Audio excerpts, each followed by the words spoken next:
Assalamu alaikum rahmatullahi wa barakatuh, and welcome back to another episode of Jumah Nights. As I mentioned last week, we're going to be carrying on the series with regards to the topic of Arbaeen, as it is fast approaching and we have a lot to speak about. So today we're going to be speaking about the role of Sayeda Zainab and Imam Sajjad in continuation of the message of Shi'ism after the death of Imam Hussein alayhi salatu wasalam, and we're going to be having some Jum'ah reflections with regards to the Arba'een walk. So without further ado, let's get straight into it.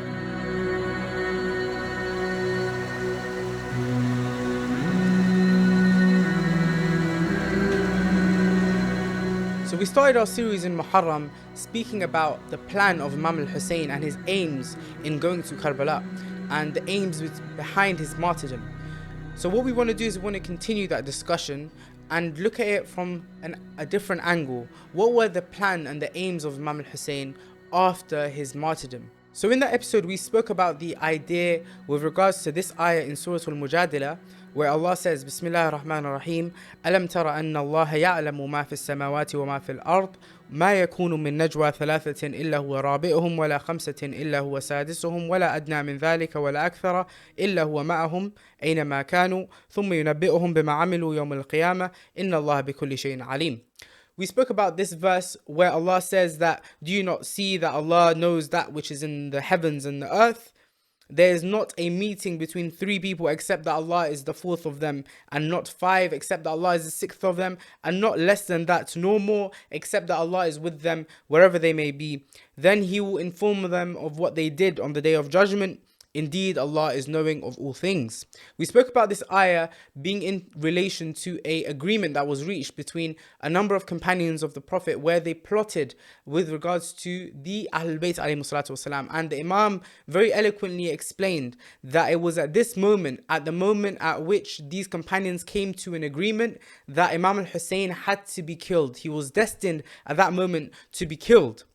But then Imam says that this is a warning from Allah. Yeah, Allah is saying here that don't think that I can't hear what you guys are speaking about. Don't think I don't know what your plans are, right? And he says another ayah was revealed at the same time in Surah Al-Zukhruf verse 79. Allah says, Bismillah ar-Rahman ar-Rahim, Am abramu amran fa inna mubrimun. He says, or have they planned a matter? Well, rather we are the planners. Allah saying, do you think you're the only one with a plan? Do you think you guys have planned something and I'm not aware and I haven't got a plan of my own? This is what Allah is saying to them. So when we think about the death of Imam al-Hussein, there had to be a plan for what comes after that in order to preserve the teachings of Shi'ism and to preserve the teachings of Imama and the Imama of the Imams that come after Imam al-Hussein alayhi salatu wasalam. He further warns them in the next ayah by saying, أَمْ يَحْسَبُونَ أَنَّا لَا نَسْمَعُ سِرَّهُمْ وَنَجْوَاهُمْ بَلَا وَرُسُلُنَا لَدَيْهِمْ يَكْتُبُونَ. He says that, is it that they think that we can't hear them, or that we don't know about their secrets and their secret meetings?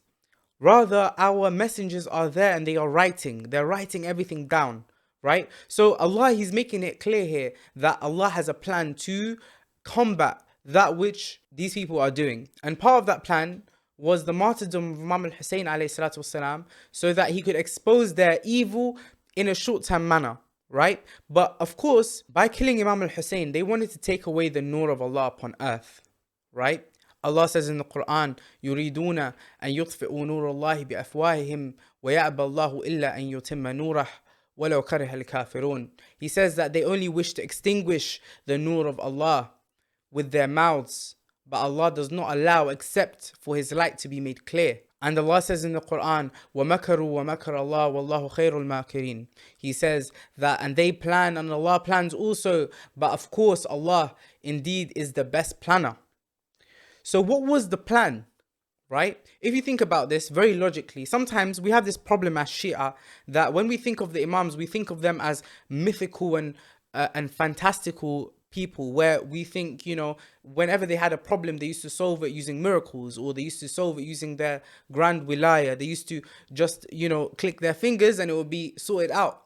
And for that reason, when we have that vision of the Imams, we fail to see sometimes the practical strategy on the ground the realistic things that the Imams actually used to plan strategically in order to safeguard their Shia, in order to keep the plan of Allah moving and progressing. We'd spoken in that episode with regards to the situation after the martyrdom of Imam al-Hussein. In Ziyarat Nahiya, Imam Mahdi says that they killed Islam by killing Imam al-Hussein. They attalu salat wa siyam, they stopped the salat and the siyam through killing Imam al-Hussein. There was a lot of damage that was done to Islam through the martyrdom of Imam al-Hussein. Then what happens after? All the companions, the grand companions of Imam al-Hussein were martyred. The Shia are very few in number. There's only very few Shia that believe in the Imamah of Imam Sajjad, right? Imam Sajjad is first taken as captive. Then he's not able to shout and scream and show his Imamah, of course, due to security reasons. So what's the plan? Think about it. You're a Shi'i living in that age, and Imam al-Hussein has just been martyred alongside his companions. You have no idea what's going on. You can't figure out what the plan is, right? So how did the Imams plan for this tough scene to be sorted out? You have to imagine the situation is so dire at this point. Banu Umayyah are still, they've got their propaganda, yeah? They're using their wealth and they're using fear and they're keeping people away from the Ahlul Bayt alayhi salatu wasalam. How do the Ahlul Bayt solve this problem? And that's what we want to speak about in this episode. And I want to speak about 3 individuals other than Imam Sajjad who played a key role and a significant role in ensuring that the message of Tashayyu' remained. The first of them I want to speak about is Mukhtar al-Thaqafi, and the second is Muhammad ibn al-Hanafiyya, and the third is none other than Sayeda Zainab alayha afdhal salati wassalam. So with regards to Mukhtar al-Thaqafi, we all know his role with regards to avenging the blood of Ahlul Bayt alayhi salatu wasalam. And this was something that was foretold by Amir Mu'mineen alayhi salatu wasalam. In a narration we read in Tafsir al-Askari, we have a narration on page number 435 from Amir Mu'mineen alayhi salatu wasalam. He's speaking with regards to the verse in the Quran where Allah says, فَأَنزَلْنَا عَلَى الَّذِينَ ظَلَمُوا رِجْزًا مِنَ السَّمَاءِ, where he says that we brought down a torment upon the people that had oppressed from the heavens. So this ayah was with regards to Banu Israel, right? They were very praised and they had a very high rank, and then they turned away from Allah and Allah sent punishment down on them. So Imam Ali alayhi salatu wasalam, he mentions that the same way that Banu Israel were tormented with a torment from the heavens, the Muslims the same way are going to be praised, and then they're going to turn away from the rights of the Ahlul Bayt alayhi salatu wasalam, who they were ordered to respect and to uphold their rights, and they will go and they will kill the children of Rasulullah, those same children who they were ordered to respect and to love them. And the people were confused at this. They were like, no way, because this is the time of Amir Mu'mineen. They're saying, no way, people are going to kill the children of Rasulullah and they're going to call themselves Muslim. Is this even a possible thing? Amir Mu'mineen, he responds, he says, Bala khabaran haqqa. He says, this is true and this is exactly what's going to happen. Wa amran ka'inan. He says, and this is exactly what's going to happen. He says that they are going to kill my 2 children, these 2 children, Al-Hasan and Al-Hussein. And then Allah is going to send upon them a torment in this dunya from the swords of those whom Allah will place over them in rulership for lil-intiqam bima kanu yafsuqun, for the revenge of Ahlul Bayt, for that which they had done, right? This is the revenge of Allah upon these enemies. And who does he do that through? So Amir Mu'mineen was asked, and who is it that's going to carry out this revenge? Amir Mu'mineen responds by saying, غُلَامٌ min Thaqif, a young man from Thaqif, يُقَالُ لَهُ al-Mukhtar ibn Abi Ubaid. His name is going to be Mukhtar ibn Abi Ubaid. So this is from the perspective of Mukhtar being prophesied to take revenge for the blood of Imam al-Hussein alayhi salatu wasalam. But along with avenging the blood of Imam al-Hussein and killing all his killers, what does Mukhtar actually do here? He gathers the Shia on a socio-political level, right? You have the Tawabun at the time as well, led by another companion, but the Tawabun, they lacked strategy, right? They were very emotional about the killing of Imam al-Hussein, and they had good intentions, and good intentions are an amazing thing. But what's even better than that is intelligence, which Mukhtar had a lot of. We even have in the narrations that when Mukhtar was young, Amir al-Mu'mineen used to hold him in his lap and he used to say, "Oh, you smart one, oh, you smart one." Right? He would be acknowledging that Mukhtar would be someone to grow with a lot of intelligence, right? And that was what was needed at the time. A level of intelligence was needed to unite the Shia upon one socio-political aim, right? And that would keep the Shia all together upon a goal, an aim, right? So that they wouldn't separate from one another. At this point, you have to think there's a lot of ideologies going around, right? If you leave people around for too long and they're not connected to the Ahlul Bayt, or they're not connected to one aim, the Shia are not connected, then very slowly Banu Umayyah, with their money, with their propaganda, with their fear, you'll see people moving away from Ahlul Bayt alayhi salatu wasalam. So it was needed for someone to keep them together on a socio-political level. And that person was Mukhtar al-Thaqafi. So look what he does. He comes to the people and he tells them, I'm here on behalf of Ahlul Bayt alayhi salatu wasalam. I'm here to avenge the blood of Imam al-Hussein. Right? The blood of Ahlul Bayt. And I want to do it in a way that is strategic. I want to go through this in a manner in which we are able to actually get all of our targets. We're able to kill all the killers of Imam Hussein. We're able to kill Shimr. We're able to kill Harmala. We're able to kill all the killers, Umar ibn Sa'ad. All of the actual perpetrators of the crime of killing Imam Hussein. Those people would be found and they would be killed. Yeah, so he had a deep strategy here. But what was Mukhtar missing here? Mukhtar is missing being a blood relative of the Ahlul Bayt. You have to think of at the level of the people that were there at the time. They had a deep connection to the Ahlul Bayt alayhi salatu wasalam, and they didn't want to do anything hastily. They didn't want to go out and, fight against the government when the Ahlul Bayt maybe don't want them to do that in that moment, right? So what does Mukhtar need? This is where we come to now, the discussion about Muhammad ibn Hanafiyya. But this is going to be like a transition period between Mukhtar and Muhammad ibn Hanafiyya. Let's look at the narration of how Mukhtar tries to gather the people, right? So Mukhtar, after being released from the prison of Kufa, he gathers the Shia, right? He's gathered them and he's been able to convince a few of them, but some of them are a little bit, they're like, oh, should we be with this guy or should we not? Should we go with the Tawabun? They're a bit in a state of confusion, right? For the Shia to be completely united on something, they need approval from the Imam, right? So a group of the people around Mukhtar, led by a man called Abdurrahman ibn Shurayh, they go towards Muhammad ibn Hanafiyya to get approval. Muhammad ibn Hanafiyya is obviously the son of Imam Ali alayhi salatu wasalam. So they go towards him to get approval on the basis that, of course, he's, from the Ahlul Bayt alayhi salatu wasalam. He's got the blood of Amir al-Mu'mineen. So they go towards him and they're hoping for a level of leadership from him, right? So they gather with him and they say, it says in the narration we read from Bihar al-Anwar, this is a historical narration, volume 45, page 365. So a group of companions, they were confused, they gathered together and they said that Mukhtar wants us to rebel against the government of Banu Umayyah and we've given our allegiance to him, right? And we don't know whether he's been sent to us by Muhammad ibn Hanafiyya or not. So let's go towards him and mention it to him. فَإِن رَخَّصَ لَنَا اتَّبَعْنَاهُ وَإِن نَهَانَا تَرَكْنَاهُ. He said that we're going to go to Muhammad ibn Hanafiyya. If he allows us to be with Mukhtar, then we will, we'll join Mukhtar. And if he says no, then we'll leave him, right? So they go towards him. So they go towards Muhammad ibn Hanafiyya. This is a very sensitive time. You can see it by the way that Muhammad ibn Hanafiyya is speaking to them. They say, we've got something to ask you. And Muhammad ibn Hanafiyya, he asked them, what kind of question do you have? Is it something that, we can speak about publicly or is it a secret? And they said it's a secret. So he said, give it some time. Let's wait a little while, right? So after a bit of time had passed, we have Abdurrahman ibn Shurayh, who's the leader of this group. He mentions to Muhammad ibn Hanafiyya, he says that Mukhtar has come to us and he has claimed that he's come from your direction. He's asking us to unite upon the Kitab of Allah and the Sunnah of his Rasul.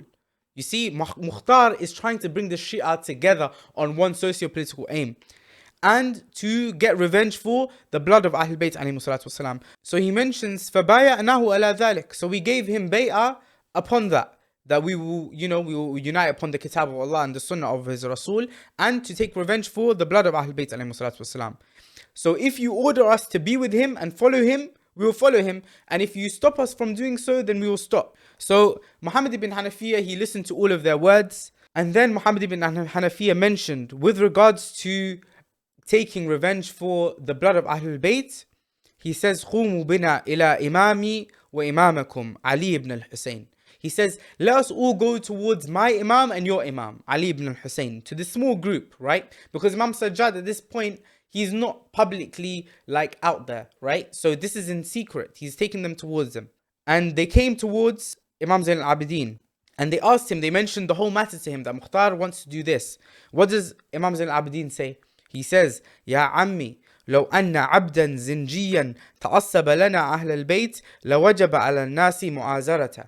He says to his uncle Muhammad ibn Hanafiyya, Imam Sajjad, he says, "O uncle, even if there was a slave that would call towards our path, Ahlul Bayt, and he would show rigor towards us, then it would be obligatory upon the people to support him." So this is an answer. Mukhtar has come and he said, we're going to do something for the Ahlul Bayt alayhi salatu wasalam. We're going to take revenge for their blood. Imam Zain al-Abidin saying, support him, right? So the people, and then Imam Zain al-Abidin, he says in clearer words, he says, وَقَدْ وُلِّيتُكَ هَذَا الْأَمْرِ, I've given you the authority upon this amr, فَصْنَعْ مَا شِئْتَ, do whatever you wish to do so. So the people, they came out of there and they were saying that Imam Zain al-Abidin gave us approval. And of course he gave them approval. This is something that has been planned, that's prophesized. The plan of Amir al-Mu'mineen, the plan of Imam al-Hussein. Yeah, that after the death of Imam al-Hussein, when the Shia have the potential now to divide, it's going to be Mukhtar that's going to unite them. Right? So Imam Zain al-Abidin, of course he's going to approve of this. Right? And he did approve. Mukhtar knew that this small group had gone towards Muhammad ibn Hanafiyya and Imam Sajjad to get approval, right? So at this point, he gathered some of the people that might have still been a little bit confused. And he knew that the people that had gone to Muhammad ibn Hanafiyya were soon going to return to him, right? So they came and they said that, you know, we've been given the authority and we've been told to follow you, Mukhtar. And Mukhtar, through this, he was able to gain the support of all the people. So Mukhtar couldn't act alone. He needed the support of Muhammad ibn Hanafiyya, a blood relative of the Ahlul Bayt alayhi salatu wasalam, as a representative of the Ahlul Bayt, the face of their imama on a political level, right? So that the people, when they came to Muhammad ibn Hanafiyya and he gave them approval, or the people that were confused would hear that Muhammad ibn Hanafiyya has given us approval, then they're relaxed. They're like, okay, cool. Ahlul Bayt have asked us to do this, so now we can stick with Mukhtar. And Mukhtar was able to unite the Shia through this, and Muhammad ibn Hanafiyya was able to unite the Shia through this. And let's not entertain this possibility that Muhammad ibn Hanafiyya was trying to be the Imam for himself, right? We find in many narrations that Muhammad ibn Hanafiyya would clarify that for the people that were close, and he could see that there was no danger in telling them that the Imam of their time was Ali ibn al-Husayn alayhi salam. We have a narration with regards to Abu Khalid al-Kabuli in Rijal al-Kashi on page 94. We have this narration where Abu Khalid al-Kabuli, because he was a servant of Muhammad ibn Hanafiyya, he'd served Muhammad ibn Hanafiyya his whole life, right? So he comes to Muhammad ibn Hanafiyya one day and he says that I have served you my whole life and there's not a single doubt, there's not a shred of doubt in my heart that you are the Imam, right? So Abu Khalid al-Kabuli, he comes to Muhammad ibn Hanafiyya one day and he says, I'm asking you by the hurma of Rasulullah and Amir al-Mu'mineen, can you tell me if you are the Imam that Allah has made his following obligatory? Is it you? Are you the Imam of Ahlul Bayt? So he mentions to Abu Khalid al-Kabuli, he says, no. He says, Al-Imam Ali ibn al-Husayn, alayya wa alayka wa ala kulli Muslim. He says, the Imam is Ali ibn Husayn, right? Upon me, upon you, and upon all the Muslims. So he takes Abu Khalid al-Kabuli towards Imam Sajjad. And Imam Sajjad, he knows that Abu Khalid is at the door, right? And this is just a side note that I want to mention. Imam Sajjad, he says, Marhaban ya kankar, ma kunta lana bizairin, ma bada laka fina. Yeah, he says, welcome, O kankar, right? So as soon as he mentions this, Abu Khalid al-Kabuli, he falls into sajda and he starts to cry, right? And then he says, praise be to Allah, the one who did not let me die until I knew my Imam. And Imam Zain al-Abidin, he says, وَكَيْفَ عَرِفْتَ إِمَامَكَ يَا أَبَا خَالِدٍ? How do you know who your Imam is? And Abu Khalid says the response, he says, إِنَّكَ دَعَوْتَنِي بِاسْمِي الَّذِي سَمَّتْنِي أُمِّي الَّتِي وَلَدَتْنِي. He says, you called me by my name that my mother called me by when I was born. No one knew this name, Kankar, right? But Imam Sajjad called him by this name to make it clear to him straight away. Abu Khalid, as soon as he hears Kankar, he knows no one knows that name. Yeah, so he knows this is the Imam of my time, right? So Muhammad ibn Hanafiyya, when someone would get close to him and it was safe, he would take them and he would tell them with regards to the Imam of Imam Sajjad, the same way that he did for this group. So what do we see here? Yeah, we've got two aspects from which Mukhtar and Muhammad ibn Hanafiyya had to hold it down. Yeah, Mukhtar has held it down in the socio-political perspective, right? He's kept them united politically because he's got the brains and the intelligence for that. Muhammad ibn Hanafiyya, he's acted as the face of Ahlul Bayt, right? He's been that representative of Ahlul Bayt in the absence of Imam Sajjad to help Mukhtar on that path. And this was all known and approved by Imam Sajjad, right? And of course it was, because this was planned by Imam Ali and Imam al-Hussein after the martyrdom of Imam al-Hussein to keep the Shia on the ground together. And that is, to be honest, if you think about this logically, while we have narrations to suggest this as well, which are a lot clearer than what I have presented to you today, this is something that is logical on the ground, right? There has to be a plan. The Imams don't act on vibes. You get it? It's not going to be like, because we look at the Imams, Imam Hussein was the only one to really stand up against the tyrant of his time publicly and go to Karbala and be martyred. The other Imams didn't do that, right? Imam Hussein, when he did that, he's done that with a plan, right? There is nothing here that is run on vibes. It is all intelligently structured, right? There's strategy here. There's a plan in place. Mukhtar al-Thaqafi, you're going to sort out on the political side, you're going to keep the Shia united. Muhammad ibn Hanafiyya, you are the face of Ahlul Bayt, right? While Imam Sajjad is absent, right? So then you have this bigger picture. Once this aim has been achieved, what happens? Let's look at this narration in Bahar al-Anwar. What happens in this instance? We have a narration in the volume number 46 of Bahar al-Anwar, page 29. The narration is from Abi Khalid al-Kabuli, right? The same companion that we were speaking about. Right? And he says, دعاني محمد بن حنفية بعد قتل الحسين ورجوع علي بن الحسين إلى مدينة وكنا بمكة فقال. He says that Muhammad ibn Hanafiyya called me one day after the death of Imam al-Hussein and after Imam Sajjad had now returned to Medina. And he said to me, go towards Ali ibn al-Hussein. Right? Muhammad ibn Hanafiyya saying, go towards Ali ibn al-Hussein and say to him that I am the oldest son of Amir al-Mu'mineen, right? Muhammad ibn Hanafiyya, he's the oldest son of Amir al-Mu'mineen. And I am more rightful towards the Imamah than you, right? And it is upon you, as Sajjad, to give me the Imamah and to give me bay'ah, right? And he says, and if you want, you can choose a judge so that he can judge between us. So you see what's happening here. Muhammad ibn Hanafiyya has sent Abu Khalid al-Kabuli, the same companion that we spoke about, who Muhammad ibn Hanafiyya himself told Abu Khalid al-Kabuli that Imam Sajjad is the Imam, right? But he's sending Abu Khalid al-Kabuli towards Imam Sajjad to say what? That Muhammad ibn Hanafiyya himself is more rightful of the Imamah, right?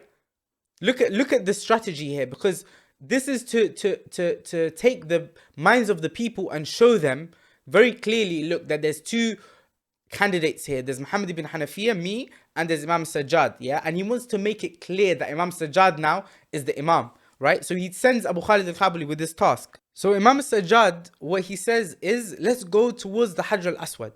Hajr al-Aswad, the black stone on the Kaaba, is what is going to be a judge between me and you, right? So Muhammad ibn Hanafiyya, he agrees. They all go towards al-Hajr al-Aswad. Imam Sajjad, he says to Muhammad ibn Hanafiyya, go towards the stone and ask it to bear witness about your imamah, right? And he asked Muhammad ibn Hanafiyya to do that on the pretext that he is elder to him and he is the uncle of Imam Sajjad. So he did so, and the Hajr didn't say anything. It didn't respond to Muhammad ibn Hanafiyya. And then Imam Sajjad went and he prayed 2 rak'ah. He goes towards the Hajr and he says, أيها الحجر الذي جعله الله شاهدا لمن يوافي بيته الحرام. He says, that, oh, the stone that Allah placed as a witness for those who respect the house of Allah. So he asked the stone to bear witness of his imamah, and the stone, it responds. It says to Muhammad ibn Hanafiyya, Ya Muhammad ibn Ali, Sallim al-amr ila Ali ibn al-Husayn, فإنه الإمام المفترض الطاعة عليك وعلى جميع عباد الله دونك ودون الخلق أجمعين. He says, give the amr and the affair to Ali ibn al-Husayn, who is the imam whose following is obligatory, and is obligatory upon all the servants of Allah, less than you and all of the khalaiq, all of the creations of Allah. And then it mentions that Muhammad ibn Hanafiyya, فَقَبَّلَ Muhammad ibn Hanafiyya رِجْلُهُ وَقَالَ الْأَمْرُ لَكَ. He kissed the feet of Imam Sajjad and he said, the affair is for you, the imamah is for you. And look at the end of this narration. It says, وَقِيلَ إِنَّ إِبْنَ الْحَنَفِيَّ إِنَّمَا فَعَلَ ذَلِكَ إِزَاحَةً لِشُكُوكِ النَّاسِ فِي ذَلِكَ. You see, he only did this to take away the doubts of the people with regards to the Imam of Imam Sajjad. When the stone of Hajar al-Aswad speaks, that's it. You know, a stone, an inanimate object, is bearing witness that Imam Sajjad is the Imam. Right? So he's made it clear for all of the Shia. This is a famous incident, and Muhammad ibn Hanafiyya only did this once all of the aims were met. Right? He'd already played his part for Mukhtar al-Thaqafi. He'd already played his part as the face of Ahl al-Bayt, and now it was time to make clear the Imam of Imam Sajjad, and he did so through this famous event. And this was in accordance, of course, with the plan of Amir al-Mu'mineen and with the plan of Imam al-Hussein alayhima afdal salatu wassalam. So we've spoken about two aspects here. We've spoken about the socio-political aspect, which was held down by Mukhtar al-Thaqafi, and then we spoke about the face of the Ahl al-Bayt, the political leadership of Ahl al-Bayt, which was held down by Muhammad ibn Hanafiyya, and was later made clear that Imam Sajjad was the Imam, right? There was one more aspect that needed to be covered, right? And that was the teachings of Ahl al-Bayt, the fiqh of Al-Muhammad, right? The belief system, the tafsir of the Quran, and the fiqh of Al-Muhammad, right?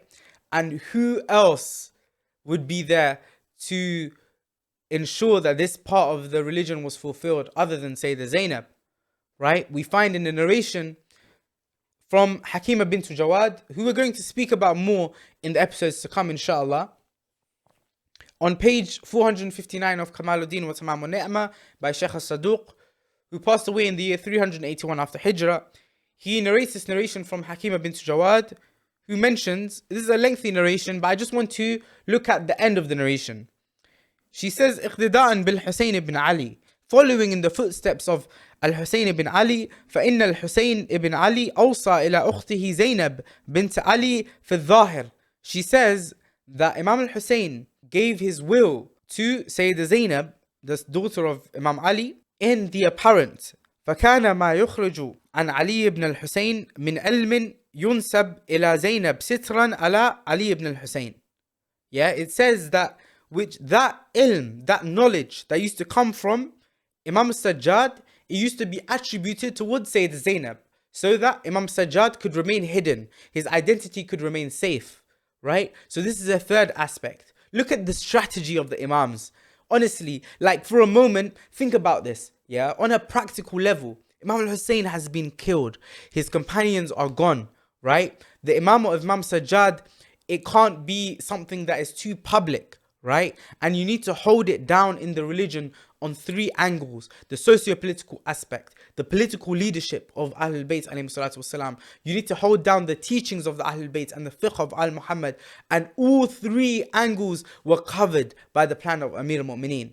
You see here, Sayyidah Zainab was that person that would cover that angle, the angle of the knowledge of Al-Muhammad. She was there to give fatwa to the people, right? She was there to give the teachings of Al-Muhammad to the people, and people would ascribe that knowledge towards her, right? And of course, she couldn't be the Imam. She's a lady, right? So in that way, the teachings of Ahlul Bayt would still reach the people from Imam Sajjad alayhi salatu wasalam and be ascribed towards Sayyidah Zainab, and Imam Sajjad will still be safe. Look at the strategy of the Imams, yeah, after the death of Imam al-Hussein. This is the deep strategy and the intelligence of the Imams on the ground. This is reality. This is how are we going to sort out this problem on a strategic level. This is not, I've clicked my fingers or I've done a miracle, right? Which the Imams are more than capable of doing. But the Imams, they show us this level, this path of intelligence. Our Shia are intelligent. They strategize. They think about how they are going to safeguard this religion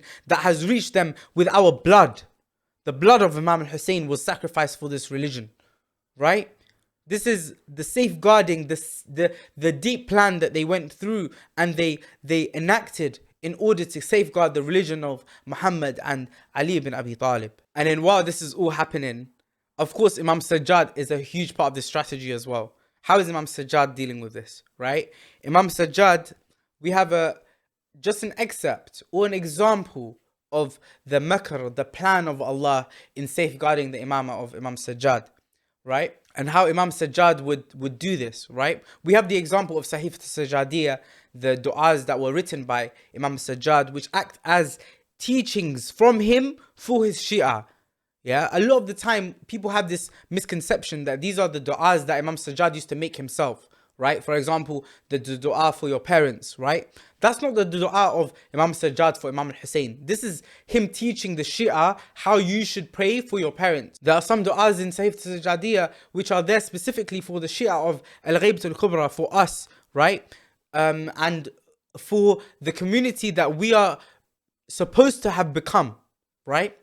So there are a lot of du'as there where Imam Sajjad, he teaches us the aqaid of Ahlul Bayt, he teaches us the fiqh of Ahlul Bayt, he teaches us so much through his writing of du'as and of course the risala of al-huquq, right? So Imam Sajjad, he's done that on a literary perspective. He's actually written down, right? Which is something that the Imams, generally speaking, they didn't used to do a lot, right? They didn't used to write a lot of books, right? But Imam Sajjad actually did write As-Sahifa Sajjadiyya al-Kamila, and he wrote the Risalat al-Huquq.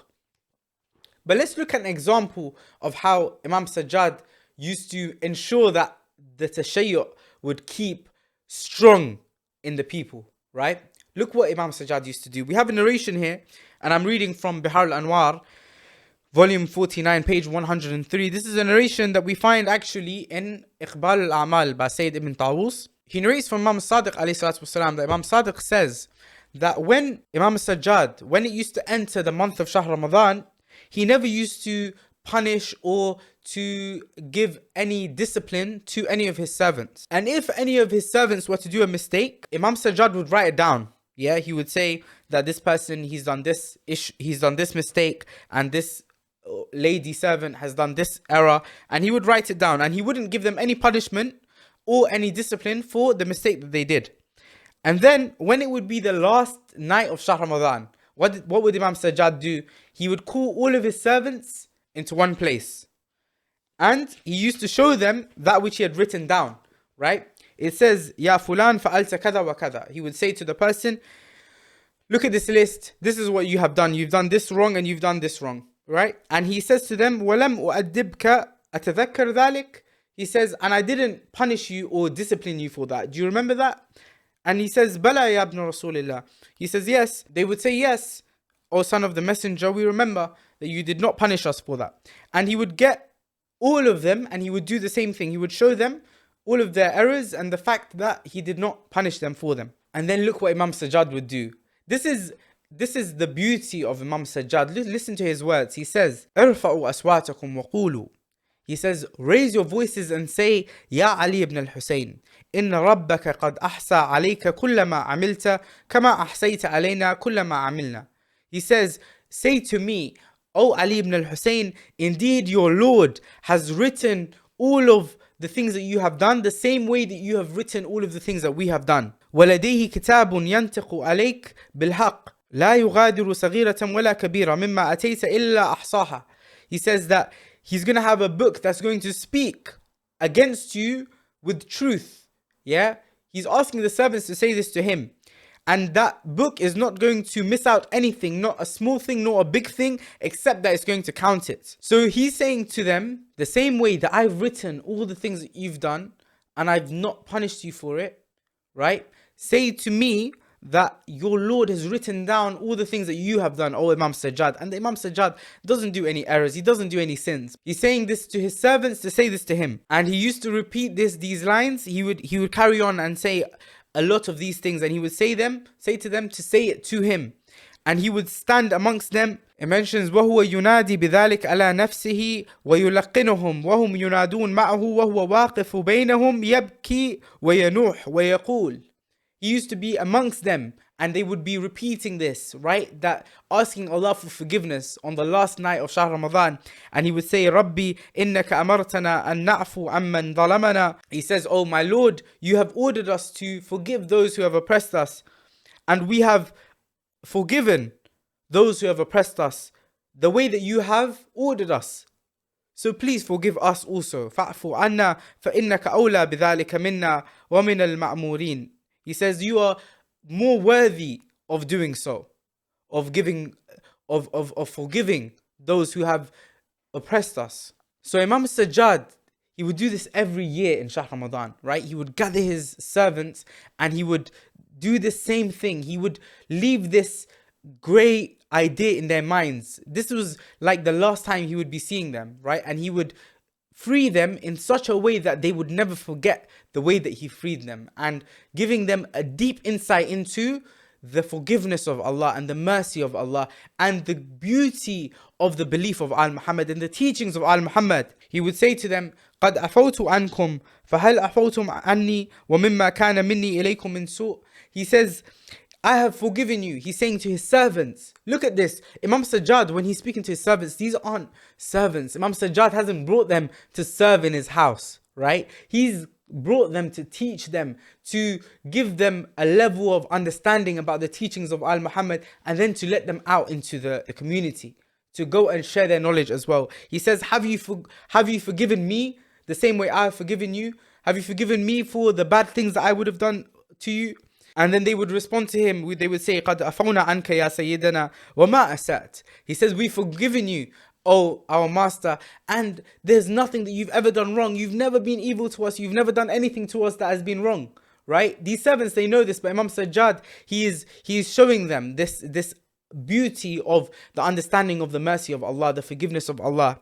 And then he would say to them, say, Allahumma a'fu an Ali ibn al-Husayn kama afa anna. Yeah, so he would say that, pray for me. He's asking his servants to pray for him. He's the Ma'asum Imam that doesn't do anything wrong, right? He's saying, pray for me for Allah to forgive all my sins, right? The same way that he has forgiven our mistakes. And he would leave them to go into the communities. Imagine this, every single year. So 1 year, you would be in the house of Imam Sajjad as a servant, and he would be teaching you the deep ulum of Al-Bayt alayhi salatu wasalam. Right? Then he would set you free into the community, right? To go and to share your knowledge.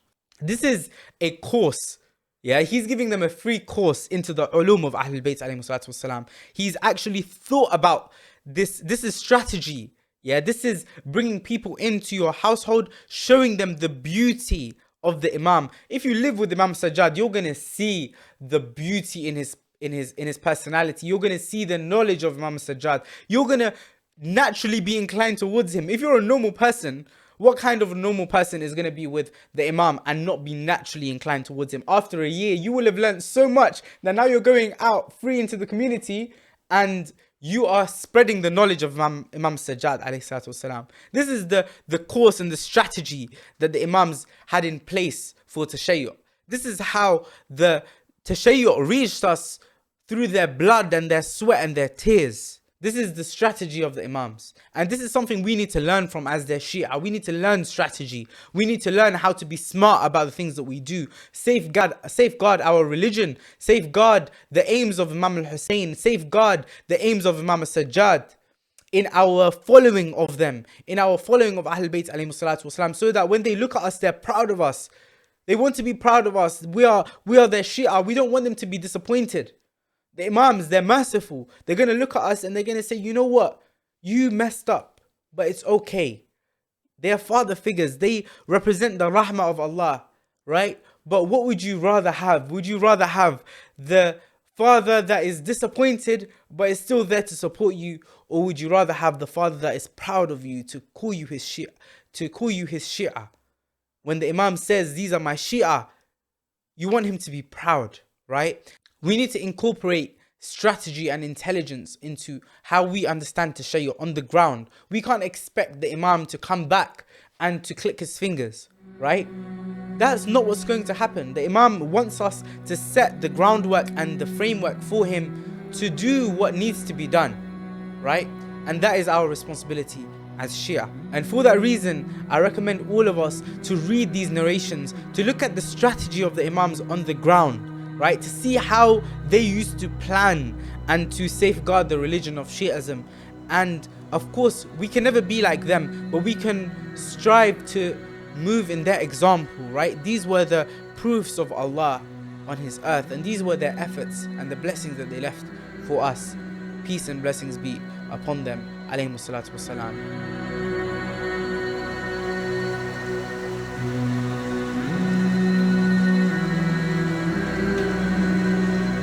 So for this week's Jumah reflections, we're going to be speaking about the Arbaeen walk.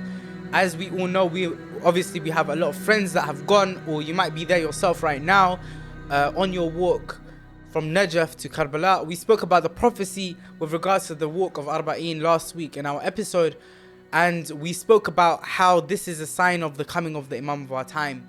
With regards to our experiences, you know, to be honest, last year was my first ever Arbaeen in Karbala, and you know what, it was my first ever walk, and it was absolutely amazing. You know what's crazy to think about is that, you know, when like my dad had gone before me, like, you know, I had a lot of friends that had gone to Arbaeen and had done the walk before me, and you know, when they tell you about it, it's like, wow, you know, that's amazing, like I wish I could go. But when you go there, it is next level.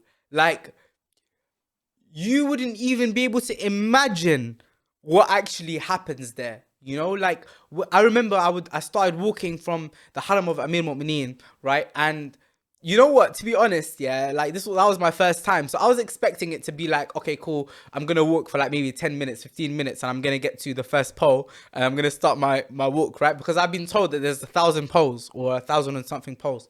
So imagine I'm on my way to the first pole now. I've been walking for a few hours, yeah. There hasn't been a single minute. Obviously, we're still in Najaf at this point. There's so many mawakib giving out free food. There's these little children. There's one child I'll never forget, right? Like this was like already like maybe 2 hours into my walk.